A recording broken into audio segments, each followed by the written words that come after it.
ઘણા મહિનાઓથી જે દિવસની રાહ જોતા હતા તે દિવસ ફાઇનલી આજે આવી ગયો હતો. હર હર મહાદેવ. તો આજે હતી વાસી ઉત્તરાયણ અને આપણે નાસ્તો કરીને નીકળી ગયા હતા ભાઈબંધના ઘરે. ના પતંગ ચગાવવા નહીં, આપણે તો ગયા હતા ભાઈબંધના લગ્ન હતા એટલે. ત્યાં ગયા તો એને આપણને કામ સોંપી દીધું એટલે આપણે પહોંચી ગયા એના મંડપ અને ગરબામાં પહેરવાના કપડા લેવા કાલાધર લેબલમાં.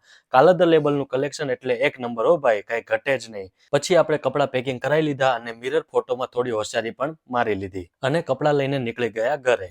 વાસી ઉત્તરાયણ અને ઉપરથી પતંગની દોરી વાગવાની બીકે બાઇક મૂકી ઓફિસ અને ત્યાંથી ઉપાડી 4 ટાયર વાળી ગાડી અને ગાડી લઈને પહોંચ્યા અમે લગ્ન સ્થળે. આ જો જોરદાર એન્ટ્રી ગેટ અને ઉપરથી જોરદાર ડેકોરેશન. હજી તો રાત્રે આમાં લાઇટ થશે એટલે 4 ચાંદ લાગી જશે અને અમારો વરરાજો ઝગમગ થશે. અંદર તો ડીજે નું સેટઅપ પણ ચાલી રહ્યું હતું. પછી આપણે પહોંચી ગયા જમવા અને જમીને આવી ગયા આપણા ઘરે. ઘરે આવ્યો તો કિંજલ રાત્રે ગરબામાં પહેરવાના કપડાની તૈયારી કરી રહી હતી. દોસ્તો, લગ્નની તૈયારીની સાથે સાથે અમારી યુટ્યુબના 20,000 સબસ્ક્રાઈબરને કંઈક ને કંઈક દિવસે ને દિવસે નવું એન્ટરટેનમેન્ટ આપવું પડે એટલે અમે થોડો ટાઈમ કાઢીને વિડીયો બનાવવા લાગ્યા.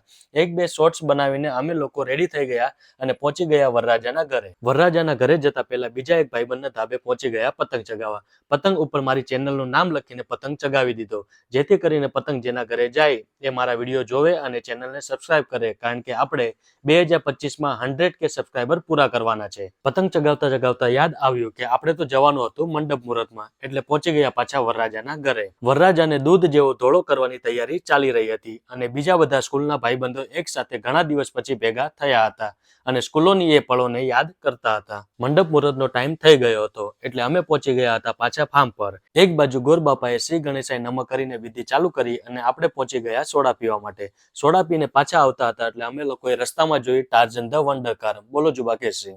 ફાર્મ પર પહોંચતા અમે જોયો વરરાજાને વાતે ગાતે લઈ જતા. 12 ગામે બોલી બદલાય એમ રીતિ રિવાજ બધાના અલગ અલગ હોય છે. તો આ લોકો શું લેવા જાય છે એ કોઈને ખબર હોય તો કમેન્ટ કરીને જરૂરથી જણાવજો. જેમ જેમ અંધારું થતું હતું એમ લાઇટો ફાર્મમાં ચમકવા લાગી હતી એટલે આપણે જમીને પહોંચી ગયા ઘરે, કેમ કે હવે ટાઈમ થયો હતો ગરબાનો. મેં અને કિંજલે આજે કપડા મેચિંગ કર્યા હતા. ઘર ભેગું થાને ભાઈ. કપડા મેચિંગ કરીને અમે પહોંચ્યા પાછા ફાર્મ પર ગરબા માટે. ત્યાં તો વરરાજો બાજુવાળાના ફાર્મ પર કપલ શૂટ કરતો હતો. દિવસે ને દિવસે લગ્નમાં વિધિ ઓછી અને ફોટોગ્રાફી વધારે થવા લાગી છે. ફોટોગ્રાફી કરીને દુલ્હા દુલ્હનની એન્ટ્રી કરી નાખી. સાઈડમાં બેઠા લોકોને એન્ટ્રી જોવા જ ના મળે, કેમ કે ફોટોગ્રાફીની ટીમે ચારે બાજુથી ઘેરી લીધા હતા, જેમ કે ચોરોને પોલીસ. એન્ટ્રી થઈ પૂરી ને ચાલુ પડી ગયા ગરબા લેવા. ગુજરાતી માટે ફાફડા, છાશ અને ગરબા એક નશો છે. 12 મહિનામાં 12 વાર નવરાત્રી આવે તો પણ આ ગુજરાતીઓ ના થાકે. પણ અહીંયા દુલ્હા દુલ્હન થાકીને ઠૂસ થઈ ગયા અને બેસી ગયા. પણ મારા બીજા ભાઈબંધના ટેનિયાએ છેલ્લે સુધી રંગ રાખ્યો હતો અને પછી અમે બધાએ ખૂબ ડાન્સ કર્યો. એમાં પણ મેં તો ધુમાડા ગનથી બધા જ મચ્છર મારી નાખ્યા.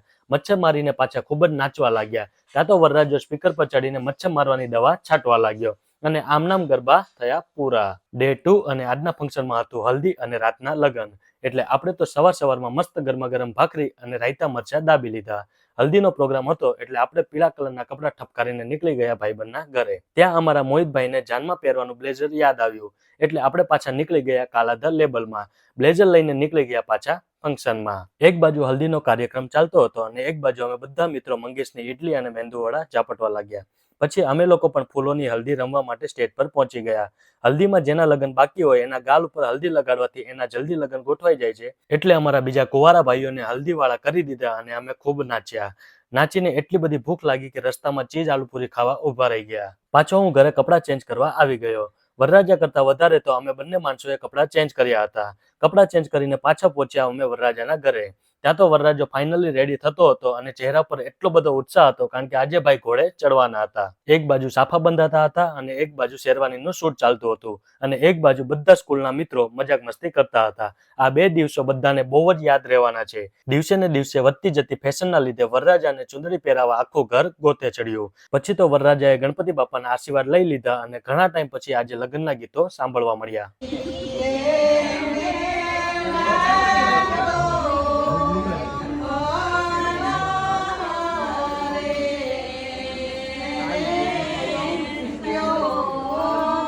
ત્યાં તો વરરાજાને ઉતાવળ જ એટલી હતી કે બધાને હાલો હાલો કરીને ગાડીમાં બેસી ગયો અને બધા નીકળી પડ્યા જાન લઈને. ફાઇનલી વરઘોડો જ્યાંથી કાઢવાનો હતો ત્યાં બધા પહોંચી ગયા અને ત્યાં જઈને જોયું તો એક બાજુ બધા ઢોલવાળા પુષ્પાના ડ્રેસમાં રેડી થતા હતા અને એક બાજુ વિરલ ભાઈયાની ટીમ વરરાજાનું શૂટ કરતા હતા. 70 GB ના ડેટામાંથી 69 GB ના ફોટા ખાલી વરરાજાના હતા.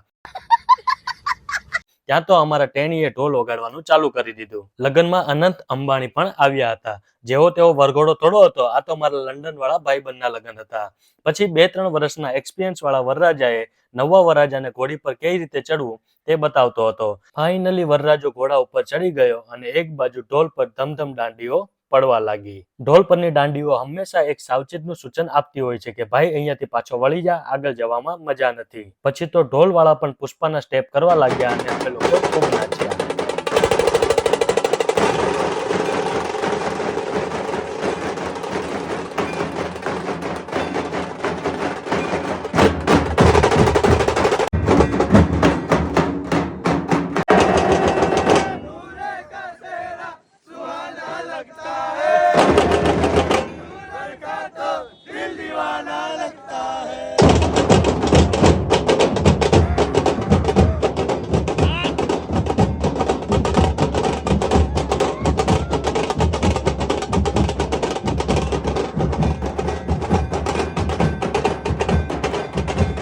ચાલુ વરઘોડાએ વરરાજો પાછો ફોટોશૂટ કરવા નીચે ઉતર્યો, કેમ કે અહીંયા હાઈકોર્ટમાંથી ઓર્ડર હતો, એટલે એ ઓર્ડરને ના પડાય એમ જ નહોતી. પછી ફોટોવાળા એમનું કામ કરવા લાગ્યા અને વરઘોડો ધીમે ધીમે કરીને માંડવે પહોંચી ગયો. પછી તો વરરાજાનું વાતે ગાતે સ્વાગત કરવામાં આવ્યું અને દુલ્હન પણ વરરાજાને ગેટ પર લેવા માટે આવી ગઈ હતી. વરરાજાની સાથે સાથે એન્ટ્રીમાં અમે પણ સીન નાખી લીધા. અમને સીન નાખતા જોઈને બધાએ અમને સાઈડમાં કાઢ્યા અને વરરાજાની એકલા રોયલ એન્ટ્રી કરી.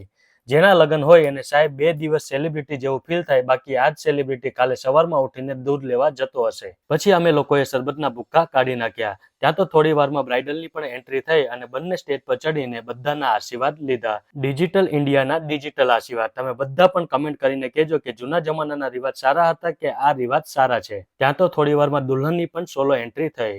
એન્ટ્રી જોતા જોતા મારી નજર પડી જમવાના કાઉન્ટર ઉપર. ત્યાં તો બધા મારા મિત્રો જમવામાં પડાપડી કરતા હતા. એ જોઈને આપણે પણ દોડી ગયા અને સૂપનું ચીયર્સ કરીને અમે પણ મુહૂર્ત કરી દીધું. ગુજરાતમાં છીએ એટલે સાહેબ સૂપના જ ચીયર્સ થાય. પછી તો અમે પણ વારાફરતી એક પછી એક સ્ટાર્ટરની ડિશ ટેસ્ટ કરવા લાગ્યા. ખાવાનું એટલું બધું મસ્ત હતું કે અમે 2 મહિનાથી ભૂખ્યા હોય એમ દાબવા લાગ્યા. આટલું બધું સ્ટાર્ટર ખાધા પછી અમે મેઇન કોર્સ ઉપર હુમલો કર્યો. એક બાજુ લગ્નના રૂડા ગીતો વાગતા હતા અને એક બાજુ અમે લોકો ખાવા ઉપર ફોકસ કરતા હતા. ખાઈને પછી કિંજલ વોકિંગ કરવા નીકળી પડી, ફોટો પડાવવા લાગી અને થોડી વાર પછી અમે ફોટોશૂટ કર્યું અને રીલ્સ બનાવી અને આમને આમ જે લગ્નની ઘણા દિવસથી રાહ જોતા હતા એ જોતજોતામાં પતી ગયા. તો ચાલો આવજો, મળીએ પાછા આવતા વ્લોગમાં. જો તમને આવા વ્લોગ ગમતા હોય તો કમેન્ટ કરજો, તો હું ડેઈલી વ્લોગ બનાવવાનું પણ ચાલુ કરીશ.